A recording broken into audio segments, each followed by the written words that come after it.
yaumul jum'ah ba'da al-'asr masaan. Ikhwan sekalian, insyaallah ini pertemuan pertama kita, yaitu kajian ba'da asar di hari Jumat, yang insyaallah kita sama-sama berdoa kepada Allah Subhanahu wa taala agar diberikan istiqomah untuk Jumat-Jumat seterusnya kita bisa melanjutkan dars kita. Allahumma amin. Ikhwan, sebagai muqaddimah, ana ingin sedikit menjelaskan tentang apa yang ana tasmihkan tadi pada sholat Jumat. Mungkin antum sudah masyhur mendengar matan usul salasah. Usul bermakna usul, dasar atau landasan yang tiga.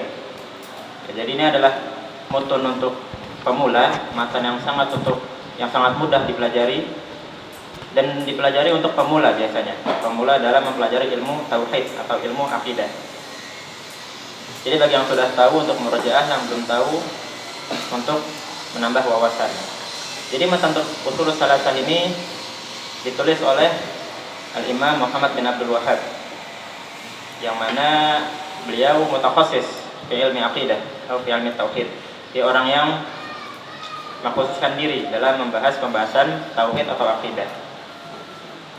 Nah, di matan usul salasah ini menjelaskan tentang tiga pokok atau tiga landasan utama dalam agama ini. Itu apa saja disebutkan? Ma'rifatur Rabb, ma'rifatun nabihi, wa ma'rifatul dinil Islam bil adillah. Pengertian atau pengetahuan kita terhadap Rabb, kepada Allah, terus pengetahuan kita kepada Nabi kita Nabi Muhammad, dan pengetahuan kita kepada agama Islam. Nah, mengapa Syekh menulis kitab ini? Karena ini adalah tiga pertanyaan yang akan ditanyakan kepada kita nanti di mana? Di alam kubur atau di alam barzah. Ketika kita sudah meninggal, inilah tiga pertanyaan yang akan ditanyakan kepada kita. Bukan pertanyaan yang lain, bukan ilmu-ilmu agama yang lain. Inilah pertanyaan pertama yang ditanya kepada kita. Man rabbuk, man nabiyyuk, wa madinuk. Ini. Nah, maka dari itu ini adalah landasan utama atau pokok yang harus kita pelajari awal sebelum kita mempelajari ilmu tauhid yang luas. Maka dari itu insyaallah untuk tahun ketiga sudah ada pembahasan ya bersama Bu Ayyub. Insyaallah nanti yang lain akan mengikuti. Ya, secara garis besar ana jelaskan supaya ketika nanti kalian membaca kitab tersebut kalian sudah ada pemahaman sedikit, walaupun sedikit. Bagaimana yang tadi ada di dalam kitab tersebut, di dalam matan tersebut, itu Imam bin Abdul Wahhab dia menggunakan metode pertanyaan, yaitu kaidah qila lak man rabbuk. Jika kamu ditanya siapa Tuhanmu, maka dijelaskan situ Rabbi Allahu alladzi rabbani wa rabb jami'al alamin bi ni'amih. Kemudian ditanya lagi bagaimana kita mengenal Allah? Dijelaskan di ayatihi wa makhluqatihi, dengan tanda-tandanya dan dengan makhluk-makhluknya. Itu secara garis besarnya. Jadi bagaimana kita mengenal Allah, bagaimana kita beribadah kepada Allah, itu disebutkan semua di situ. Kemudian yang kedua, al-Sulsani, pembahasan tentang al-Islam. Apa itu Islam? Saya dijelaskan al-Istislamu lillahi bitauhid wal inqiyadu lahu bitta'ah wal bara'atu min asyirki wa ahli. Al-Istislam, berserah diri. Berserah diri maksudnya menyerahkan diri kita lillahi bitauhid, kepada Allah bitauhid. Apa maksudnya bitauhid? Mentauhidkan Allah, hanya Allah saja. Jadi kita tidak menyerahkan diri kita, berserah diri kepada selain Allah. Wal inqiyadu lahu bitta'ah. Inqiyad itu dan meyakini. Dengan apa kita meyakininya? Bitta'ah, dengan ketaatan kita. Wal bara'atu minasyirki wa ahli. Al-bara'ah artinya berlepas diri dari asyirk, dari kesyirikan. Kemudian Islam tadi terbagi menjadi ada tiga martabatnya. Pertama Islam, kedua iman, ketiga ihsan. Secara garis besar maksudnya seseorang dia tidak akan diterima amalnya kalau belum berislam, belum membaca syahadat. Dan tidak akan sempurna amalannya kalau dia tidak beriman. Begitu pula dia tidak akan menjadi orang yang soleh kalau dia tidak memiliki ihsan. Jadi ini kesinambungan, berhubungan. Yang terakhir, ma'rifatun nabiyyikum Muhammad. Kita juga harus mengetahui siapa yang membawa agama ini kepada kita, yaitu Nabi Muhammad. Dijelaskan tadi yang harus kita ketahui itu apa saja? Siapa namanya, nasabnya, umurnya, di mana dia tinggal, bagaimana cerita dia diutus, bagaimana dia hijrahnya, kemudian apa yang disyariatkan dari ibadah-ibadah yang dibawa oleh Allah untuk disampaikan oleh Nabi Muhammad. Itu semua harus kita ketahui. Dan di akhir, Imam Muhammad bin Abdul Wahhab menjelaskan tentang musuh terbesar dari tauhid, yaitu kesyirikan, dan menyebutkan juga taghut. Ma mana taghut? Ma tajawaza bihil abdu, ini perkataan Ibnu Qayyim tadi. Jadi mungkin kalian yang belum tahu, ma tajawaza bil abdu haddahu min ma'budin aw matbu'in aw muta'. Apa artinya? Ma tajawaza. Tadinya yang disebutkan apa artinya? Tajawaza, melampaui atau melewati.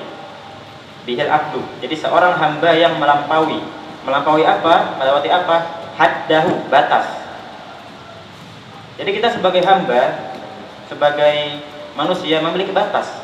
Nah, batas-batasan. Namun apa yang batasan yang paling nggak boleh kita lewati? Yaitu adalah min ma'budin. Mana ma'bud? Yang disembah. Au matbu'in, atau diikuti. Au muta'.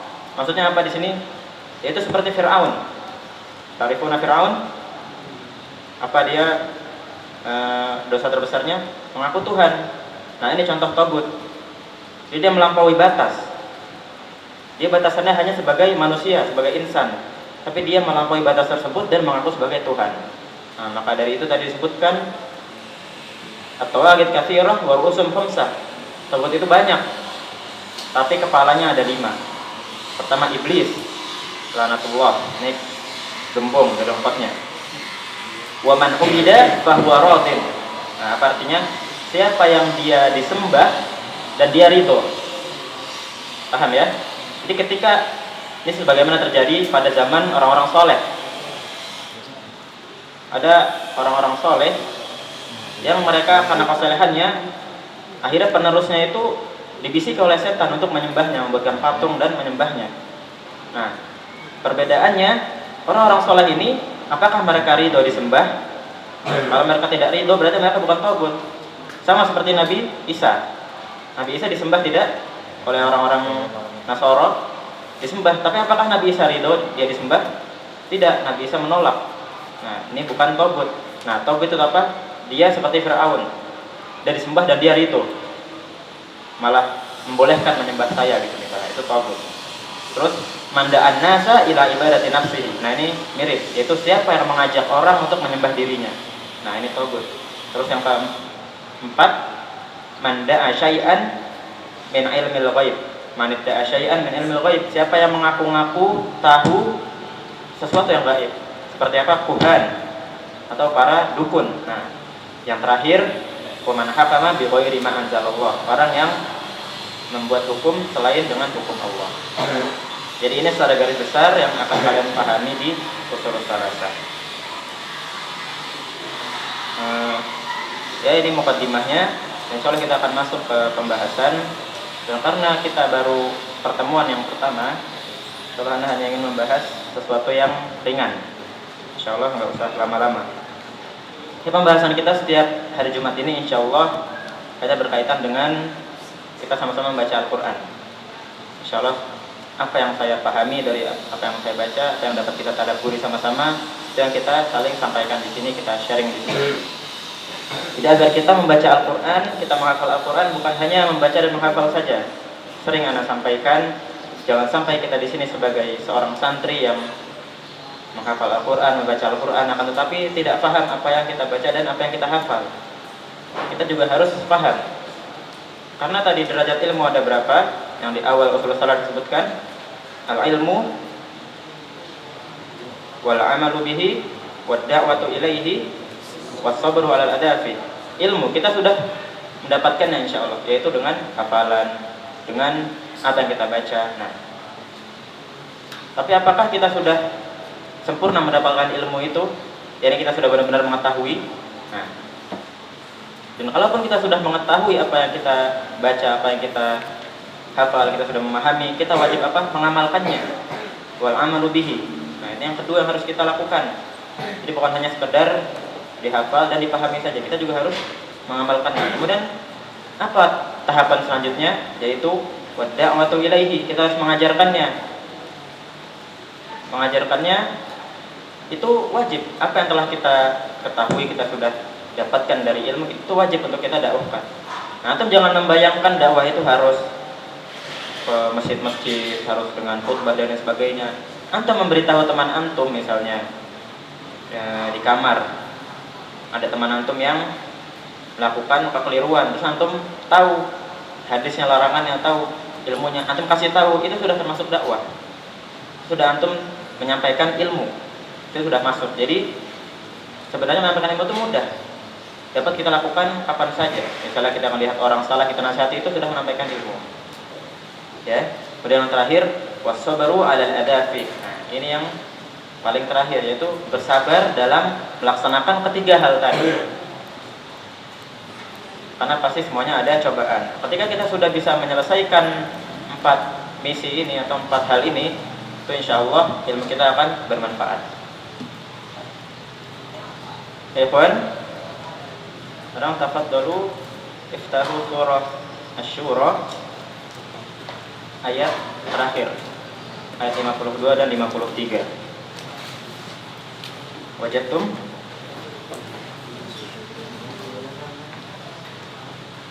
Ayatnya a'udzubillahi minasyaitonir rajim.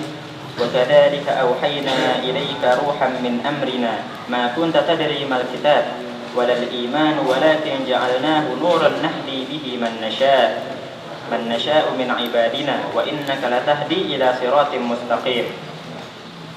Wajadtum? Ya, diperhatikan artinya. Wahai Muhammad, begitulah kami telah turunkan Al-Quran kepadamu sesuai perintah kami. Engkau sebelumnya tidak mengetahui apa itu kitab dan apa itu iman. Kemudian kami jadikan Al-Quran sebagai cahaya kami yang kami gunakan untuk memberi petunjuk kepada siapa saja yang kami kehendaki di antara para hamba kami. Sungguh engkau benar-benar seorang Rasul yang menunjukkan jalan kepada Islam. Terjemahannya agak beda ya. Nah, jadi ini Quran yang mana pakai Quran terjemah tafsiriyah. Ya, jadi ini oleh penerjemahnya dia sekaligus ada dijelaskan tafsirnya. Karena ada beberapa terjemahan Kementerian Agama yang kalau diterjemahkan secara letterlock atau apa maksudnya?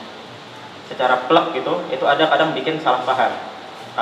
Makanya biasanya kalau antum melihat di Quran yang biasa itu ntar ada angka, terus di bawahnya ada penjelasannya. Ya kan, ada apa? Footnote. Nah, kalau ini langsung digabung ke ayat. Jadi ini nggak ada footnote-nya. Jadi apa yang tertulis di footnote itu langsung digabung ke ayat agar ketika membaca itu langsung paham. Lalu apa yang dapat kita ambil dari ayat ini?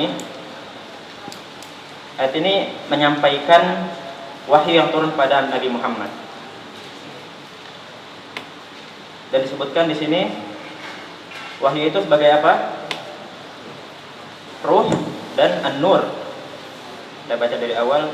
Wahai Nabi Muhammad, Allah berkata kepada Nabi Muhammad, wa kadzalika auhayna ilaika ruhan min amrina. Begitulah kami telah turunkan ruh. Apa di sini maksudnya ruh? Al-Qur'an kepadamu. Min amrina, sesuai perintah kami. Ma kunta tadri mal kitab. Engkau sebelumnya enggak tahu apa itu kitab. Maksudnya belum tahu apa itu Al-Qur'an. Walal iman, begitu juga enggak tahu apa itu iman. Walakin ja'alnahu nuran nahdi bihi man nasha'u min ibadina. Kemudian akan tetapi kami jadikan Al-Qur'an itu sebagai cahaya yang kami gunakan untuk memberi petunjuk kepada siapa saja yang kami kehendaki dari min ibadina, dari para hamba kami. Wa innaka latahdi ila siratal mustaqim. Nah, sesungguhnya engkau adalah seorang rasul yang menunjukkan jalan tersebut kepada orang-orang beriman tadi. Ya, di sini Allah menyebutkan Al-Qur'an sebagai apa? Ruh.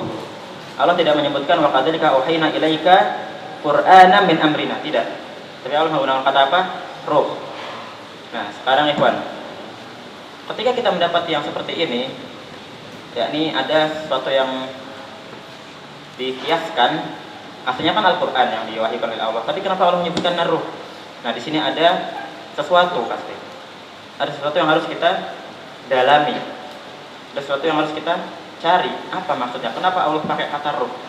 Kenapa enggak yang lain? Nah, berarti ini menandakan ikhwan bahwa Al-Qur'an itu adalah ruh. Apa maksudnya adalah ruh?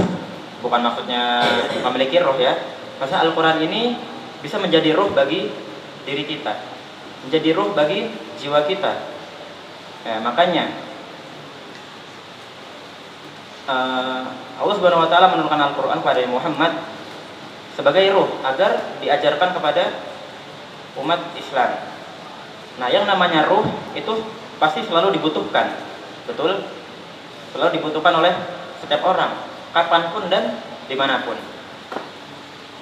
Nah, maka dari itu di sini Allah ingin menyampaikan bahwa Al-Qur'an ini kalian butuhkan kapanpun dan dimanapun. Kemudian disebutkan lagi satu lagi apa? Bukan hanya ruh, walakin ja'alnahu nuran nahdi bihi man nasya.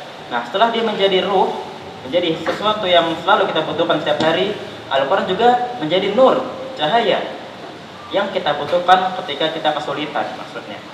Ketika kita dalam keadaan susah, dalam keadaan gelap misalnya, dalam keadaan tidak ada cahaya sedikit pun. Nah, Quran akan menjadi cahaya bagi kita. Ketika kita kesusahan, tertimpa musibah, tertimpa masalah dan lain sebagainya, Al-Quran akan menjadi petunjuk. Nah, sekarang Anda mau nanya sama antum.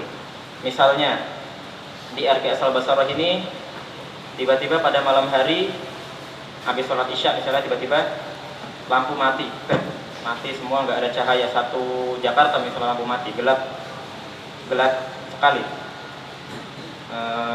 nggak ada cahaya sedikit pun, langit juga mendung, jadi kita benar-benar gelap gulita. Nah, kira-kira Anda mau nanya, apa yang akan kalian lakukan? Coba, apa yang akan kalian lakukan? Ini kejadiannya misalnya habis isya. Ayo, nggak ada, kalian nggak bisa pakai cahaya sedikit pun, nggak ada lilin, nggak ada korek, HP mati juga. Intinya nggak bisa menghasilkan cahaya, kalian nggak bisa mencari cahaya. Apa? Murojaah. Ada lagi? Sholat, mumtaz. Ada lagi? Siapa yang bilang tidur? Apa? Zikrullah. Nah, jadi ikhwan, apa faedah dari pertanyaan ini? Sekarang ikhwan, di sini akan membuktikan mana yang benar-benar Al-Quran itu menjadi roh pada dirinya dan mana yang hanya ibaratnya dijadikan apa ya, hanya lewat saja. Nah, ketika kita ditimpa kesulitan seperti itu, otomatis kita akan pusing kan? Waduh, gelap, nggak ada apa-apa, HP mati, nggak ada lilin, nggak ada korek, lampu dipencet-pencet nggak nyala, mau ngapain, gelap gulita, mau makan takut makan yang lain kan, nggak kelihatan. Nah, ketika seseorang itu dia benar-benar menjadikan Quran sebagai roh di dalam dirinya, dia benar-benar jujur kepada Allah Subhanahu wa taala, dia nggak pusing-pusing zikir kan. Terus apalagi mungkin bisa murojaah, benar tadi kata Fari, atau mungkin meraba-raba kamar mandi, wudhu, terus habis itu bisa sholat kan, sampai lampu nyala. Nah, hal-hal seperti ini membuktikan ketika seseorang itu benar-benar menjadikan Al-Quran ruh di dalam dirinya. Beda sama ketika Al-Quran itu tidak menjadi ruh. Orang itu akan pusing, mungkin dia teriak-teriak, mungkin jahilin orang, mungkin nangis-nangisan, atau mungkin malah lebih milih tidur. Intinya menghasilkan sesuatu yang tidak bermanfaat. Akan tetapi ketika dia memiliki Al-Quran sebagai ruh dalam dirinya, hal seperti itu tetap dia melakukan hal yang bermanfaat. Nah, maka dari itu ikhwan, sebenarnya kalau mau kita cermati, sesulit apapun keadaan kita tetap bisa mendapatkan pahala. Inilah rahmatnya Allah kepada umat Islam. Sesulit apapun kita, seberat apapun ujian yang kita terima, masalah yang kita hadapi, kita tetap bisa mendapatkan pahala. Itulah sebagaimana yang disebut di hadis, ajaman li amdil mu'min, inna amruhu kullahu khair. Idza asabahu sarra sabara wa idza asabatu syarra syakara. Kalau dia dapat musibah, dia sabar, dapat pahala. Bahwa khairul lahu. Kalau dia dapat kesenangan, dia bersyukur, itu juga baik baginya. Nah, jadi ketika kita benar-benar melaksanakan apa yang tadi disebutkan, yaitu ketika kita dapat musibah kita sabar, ketika kita dapat kenikmatan kita syukur, kita akan dapat pahala. Jadi kita sebagai umat Islam sebenarnya enak banget kalau kita jujur ya, maksudnya jujur di sini sidqu ma Allah, jujur pada Allah. Kita sialnya ada pahalanya, kita enak juga dapat pahala. Yang menentukan apa yang kita putuskan, apa yang kita lakukan ketika kita mendapatkan musibah atau mendapatkan kenikmatan tadi. Kalau kita dapat nikmat, kita nggak bersyukur, malah kita menyombongkan nikmat tersebut, kita malah berupaya-upaya, justru malah dapat dosa. Kalau kita misalnya dapat musibah terus kita malah maki-maki orang, malah marah-marah, malah kesel-kesel sendiri, itu nggak dapat apa-apa. Tapi Islam telah menunjukkan sesuatu yang dapat kita lakukan di segala kondisi, dan sesuatu itu bisa menjadikan pahala bagi kita. Nah, jadi gitu ya kawan. Sebagaimana perkataan Imam Ats-Tsauri juga, Al-Quran itu seperti gudang. Nah, mungkin kalau anak gampangnya contohnya gini deh, biar kalian cepat paham. Ada orang yang suka berenang di laut, ya Ivan ya, suka berenang di laut. Nah, mungkin orang itu biasanya hanya cuma berenang di pantai saja, senang dia. Udah senang nggak berenang di pantai? Udah pemandangannya bagus, terus nikmat, pokoknya langsung ke alam gitu, langsung ke air gitu. Mungkin orang ada yang udah menyebutkan, wah cukup kita liburan di pantai aja. Benar? Karena sudah ibaratnya apa yang kita butuh untuk refreshing, misalnya karena kecapean itu udah hilang gitu, kesulitan kita, kepenatan, kelelahan itu, kebosanan itu udah hilang. Nah, akan tetapi ada lagi yang lebih indah, yang lebih menyenangkan kalau kita mau, yaitu apa? Ketika kita naik kapal, terus kita ke tengah, atau nggak terlalu ke tengah sih, maksudnya kita snorkeling, terus snorkeling nggak? Kita menyelam, terus melihat keindahan di bawah laut. Itu pasti juga lebih indah lagi, betul? Apalagi yang di daerah timur sana, Papua, di NTT, di Bima, di Flores, itu terkenal dengan karangnya indah-indah. Nah, maksudnya apa? Ini sama halnya ketika kita membaca Al-Quran, cuman di zahirnya saja, misal kita membaca artinya udah, kita cuma paham sedapatnya, udah gitu doang, itu memang sudah bermanfaat, sudah cukup ibaratnya.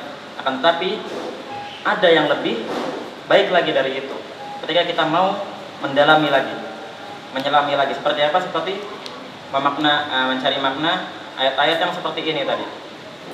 Kan kalau kita cuma baca biasa aja, kita baca artinya biasa, wahai Muhammad, begitulah kami telah turunkan Al-Quran kepadamu sesuai perintah kami, maka sebenarnya tidak tahu apa itu kitab, dan seterusnya sampai habis. Kita akan dapat Allah menurunkan Al-Quran kepada Nabi Muhammad, dan Nabi Muhammad menyampaikan kepada umatnya. Kita cuma dapat faedah gitu doang. Kalau kita cuma baca artinya seperti biasa, itu juga sudah cukup, sudah ada faedah yang kita dapatkan di situ. Akan tetapi ketika kita mau sedikit saja mendalami, duduk mungkin habis sholat, kita baca beberapa menit, akhirnya kita mendapatkan faedah seperti tadi. Kenapa Allah menyebutkan Al-Quran sebagai ruh, juga sebagai nur? Kita mau mencari apa maksudnya itu. Nah, di situ kita akan mendapatkan lebih banyak faedah. Nah, ini seperti yang tadi contohnya. Makanya kalau perkataan Imam Ats-Tsauri itu, Al-Quran ini seperti gudang yang isinya itu harta karun. Kita buka pintu gudang, cuma di depan pintunya aja kita masuk dikit, itu udah harta karun semua kan. Kita udah cukup itu, ngambil di dekat pintu. Nah, kan tetapi di dalamnya masih lebih banyak lagi harta karun, masih lebih banyak lagi, mungkin berlian, emas dan lain sebagainya. Nah, padahal benar kita cuma mengambil yang di depan pintu aja itu udah cukup. Nah, tapi kalau kita mau masuk lebih dalam lagi, itu akan lebih dari cukup dan akan lebih berharga bagi kita. Jadi ini ikhwan, maka dari itu ana selalu mengajak kita untuk sama-sama mencari apa yang ingin Allah sampaikan kepada kita di ayat tersebut.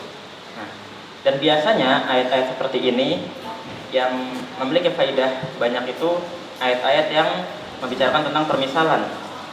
Insya Allah memisalkan sesuatu, mencontohkan sesuatu dengan permisalan hewan misalnya, dengan permisalan tumbuhan dan lain sebagainya. Nah, ketika kita memiliki rasa penasaran, memiliki rasa kepo, itu akan mendapatkannya. Makanya ada kepo yang bermanfaat dan ada kepo yang tidak bermanfaat.